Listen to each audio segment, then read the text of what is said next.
आणि मनोजच्या हातात बॉल जातो. आता ते बघून सार्थकला देखील फारच बरं वाटत असतं. आता मनोज त्या बॉलकडे बघत असतो आणि मनोजकडे सर्वजण बॉल मागत असतात. मनोज तो बॉल खाली आपटतो आणि तिथून बाजूला जाऊन बसतो. नमस्कार मित्रांनो, मन धागा धागा जोडते ना या मालिकेच्या आजच्या भागामध्ये आज आपण बघणार आहोत मनोजच्या मनातील क्रिकेट विषयीचं प्रेम हे सार्थकला माहिती असतं आणि त्यामुळे सार्थक हा मनोजला ट्रिगर करत असतो, जेणेकरून मनोजने देखील क्रिकेट खेळायला यावं म्हणून. आणि मग त्यासाठी तो एक प्लॅन करतो. तिथे घरासमोर खेळत असलेली जे मुलं असतात त्यांना तो बोलत असतो. तो त्यांना म्हणत असतो की हा जो बॉल आहे ना तो घरात मारायचा. ते पोरं म्हणतात की नाही नाही, तिथले जे मनोज काका आहेत ना ते फार सनकी आहेत, ते बॉल सुद्धा देणार नाही आणि आम्हाला इथे खेळू पण देणार नाही. तेव्हा सार्थक म्हणतो की मी देईल आणून बॉल. तेव्हा तो मुलगा म्हणतो की ठीक आहे, मारतो मी तिथे बॉल. आता तो मुलगा तिथे तो चेंडू मारतो आणि बरोबर मनोजच्या पाशी जाऊन तो पडतो. आणि आता मनोजला मात्र फारच राग येतो. मनोज आता मोठ्याने ओरडतो आणि म्हणतो काय रे, तुम्हाला इथं कोणी खेळायला लावलं? तुम्हाला सांगितलं नाही तर अजिबात खेळायचं नाही म्हणून. सार्थक मध्ये गेलेला असतो आणि सार्थकने तो बॉल आता त्याच्या हातात घेतलेला असतो. म्हणत असतो मनोज दादा थांबा, मी बघतो, मी बोलतो. तेव्हा मनोज म्हणत असतो की असं प्रेमाने बोलून नाही चालणार त्यांच्याशी, तू त्यांना जरा रागवून बोल. सार्थक खोटं खोटं रागवत असतो त्या मुलांवर. म्हणत असतो की काय रे, कशाला मारला तिकडे बॉल? ते मुलं त्यांच्यातच म्हणत असतात की काय हा दादा तर आता म्हणत होता तिकडे मार आणि आता आपल्यालाच बोलतोय. सार्थकने आता डोळे मारलेले असतात, त्या मुलांना देखील समजलेलं असतं आणि ते मुलं देखील ऍक्टिंग करत असतात. त्यातला एक मुलगा म्हणतो की मी मारला बॉल. तेव्हा सार्थक म्हणतो काय रे, असं उद्धट सारखं वागतात का मोठ्यांशी? बॉल मारता तर मारता वरून आणि वरून तोंड वर करून सांगता देखील की मी मारला. आणि ही काय क्रिकेट खेळायची जागा आहे का?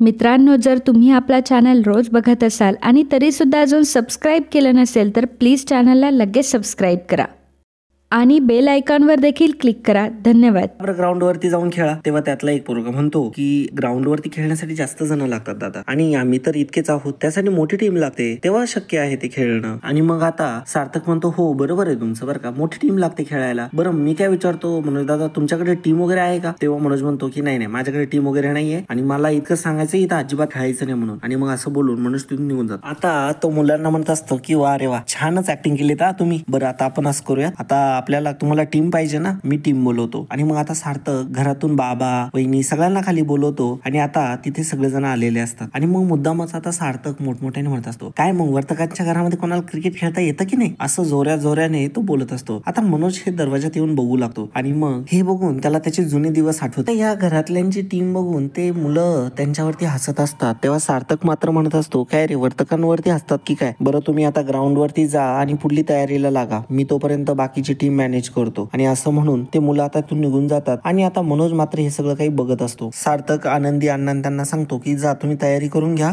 मी तोवर प्लेयर मॅनेज करतो. आता इकडे घरी सुधा आणि वृंदा बसलेल्या असतात, त्यांच्यासाठी चहा बनवून तो शलाकाने आणलेला असतो आणि शलाका म्हणत असते की घे. आणि आता सुधा शलाकाला विचारत असते तू का बनवला चहा, कमला मावशी कुठे? शलाका म्हणत असते की कमला मावशी आहेत परंतु मीच केला चहा, परंतु कारण की आता मला या घरामध्ये राहायचं म्हटल्यावर काम करायलाच पाहिजे ना, तसंही काहींना आम्ही इथं राहिलेला आवडत नाही असं ती अक्कूकडे बघून म्हणत असते. आणि वरून जर आम्हाला कोणी आयतं खातंय असं जर म्हटलं तर अजिबात आवडणार नाही. सारखं सारखं तेच काय बोलायचं. आणि तेवढ्यातच आता तिथे केदार पण आलेला असतो आणि तो म्हणत असतो सुधा काकू मला काहीतरी बोलायचं होतं. तेव्हा सुधा म्हणते बोला ना केदारराव. तेव्हा केदार म्हणतो की मी ऑफिसला जाऊ का? मी ऑफिसला जाऊ ना. सुधा म्हणते म्हणजे असं काय विचारताय? तेव्हा केदार म्हणतो त्या दिवशी एवढं काही घडलं त्यामुळे मला वाटतंय की सार्थकनी मला कामावरून काढून टाकलं असेल. तेव्हा सुधा म्हणते की अजूनही माझा या घरामध्ये शब्द चालतो केदारराव, तुम्ही जा ऑफिसला, मी बोलते सार्थकशी. आणि तेवढ्यातच आता बेनारे तिथे येतात. आता सुद्धा बेनारेंना म्हणते काय चाललंय बेनारे? बेनारे म्हणतात की तुमच्या आशीर्वादाने सर्व काही ठीक आहे. तेव्हा केदार म्हणतो की मी आलो चेंज करू. तेव्हा बेनारे म्हणतात की तुम्ही कुठे चाललात? तेव्हा केदार म्हणतो की मी चाललो,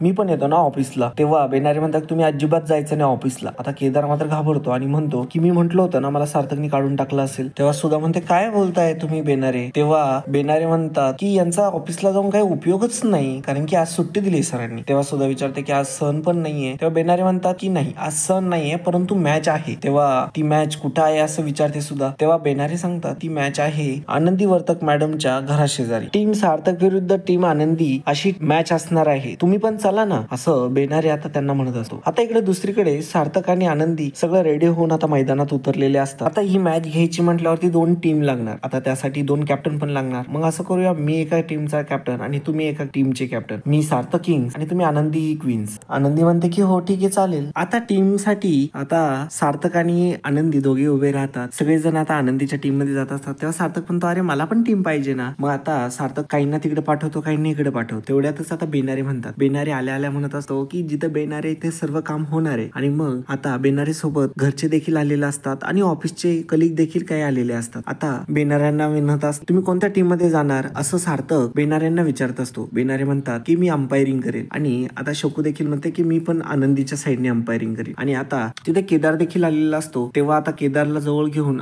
सार्थक म्हणतो की आज जर काही फालतूपणा केला ना तर माझी इतकं वाईट नाही. तेव्हा केदार म्हणतो अरे नाही. परंतु सार्थक लगेचच केदारचा हात झटतो आणि सार्थकने आता केदार चांगलंच नाक घासलेलं असतं. आता 2 टीम पडलेल्या असतात. आता टॉस बाकी असतो. बेनारे म्हणतात की आता टॉस आहे. त्यावेळेस सार्थक हा टॉस जिंकलेला असतो. तेव्हा सार्थक म्हणतो आम्ही बॅटिंग घेतो चालेल ना. तेव्हा आनंदी म्हणते की हो चालेल ना. मग आता सार्थक ते आता बॅटिंग करणार असतात.